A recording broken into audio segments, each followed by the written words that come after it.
बहुत बहुत धन्यवाद। आप लोगों के बीच मैं पहली बार हूँ, लेकिन अगर आप प्यार नहीं मिला तो अंतिम बार ही रहूँगा। तो एक बार तालियां बजा दीजिए क्योंकि हाँ, इधर वाले भी। कलेक्टर साहब बैठे हैं, है ना?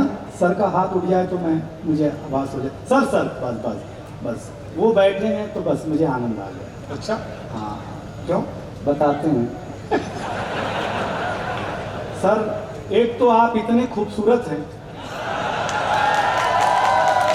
कि आपके पास कंप्लेन भी 3-4 दिन रहना चाहती होगी। लेकिन मैं सचमुच, मुझे अच्छा लगा, एक पॉजिटिव एनर्जी मिली, बहुत अच्छा लगा। हाँ, आप मुझे स्मृति ईरानी समझ रहे हो क्या? ऐसा नहीं है, शांति से रहिएगा, मैं कोशिश करता हूँ। आज टीचर डे है, शिक्षक दिवस। कुछ लोगों ने टीचरों से सीखा और कुछ लोगों ने नहीं सीखा, उन्होंने टीचर पिया। और टीचर पीने के बाद जो सीखा, इसीलिए इतनी रात आप यहां बैठे हो। लेकिन कोई टेंशन नहीं लेना, मैं जानता हूं कि अतिथियों के लिए क्या बोला जाता है। देखिए, ये जो बड़े लोग बैठे हैं, आपको बताऊं कि हम 5 साल के होते थे तब हम स्कूल का मुंह देखते थे। हम 5 साल के थे तो हमारे पिताजी हमें स्कूल में जमा कराने लगे। पहले जमा ही होते थे, अपने मन से कौन जाता था। ऐसे बगीचे में स्कूल लगा हुआ, ऐसे हम खड़े, ऐसे मेरे पिताजी खड़े। तो मास्टर साहब ने पिताजी से पूछा, किसका लड़का है? तो मेरे पिताजी भावुक हो गए,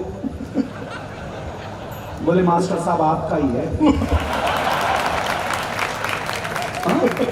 अब मैं टेंशन में कि जिसको मैं 5 साल से बाप समझ रहा हूँ, वो तो अपना है नहीं है। अपने पिताजी तो यहाँ मास्टरी में फंसे हैं। तुमने पिताजी से बोला कि जब आप मेरे पिताजी नहीं हो तो घर में क्या कर रहे हो?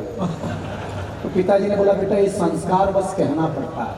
हम संस्कार समझ गए। मास्टर ने रजिस्टर में नाम लिखना शुरू किया और मुझसे पूछा, ये किसके पिताजी हैं? हमने कहा, सर आपके ही हैं।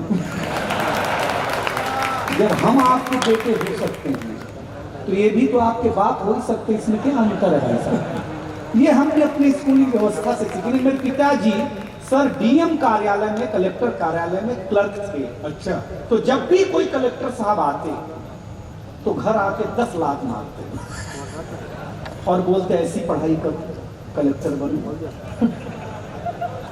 और कलेक्टर साहब का हर 1.5-2 साल में ट्रांसफर हो जाता। फिर दूसरे वाले आते, फिर हम भूल जाते। तो 20 साल तक सर मैं आपके नाम से इतना कूटा गया। उसी दिन से ढूंढ रहा था कि साहब दिखते कैसे होंगे, साहब होंगे कैसे। लेकिन ये पांडाल फूट जाएगा अगली बात पर, अगर आपको अच्छा लगे। मैंने उस दिन कसम खाई थी कि मैं जरूर ऐसा कोई काम करूंगा कि कलेक्टर साहब नीचे बैठे होंगे।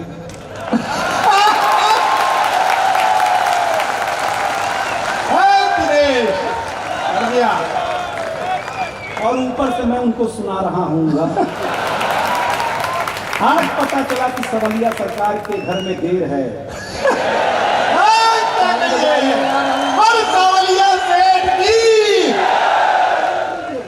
लेकिन मैं कभी भी हूँ, कविता भी करने की कोशिश, बहुत अच्छा लग रहा है।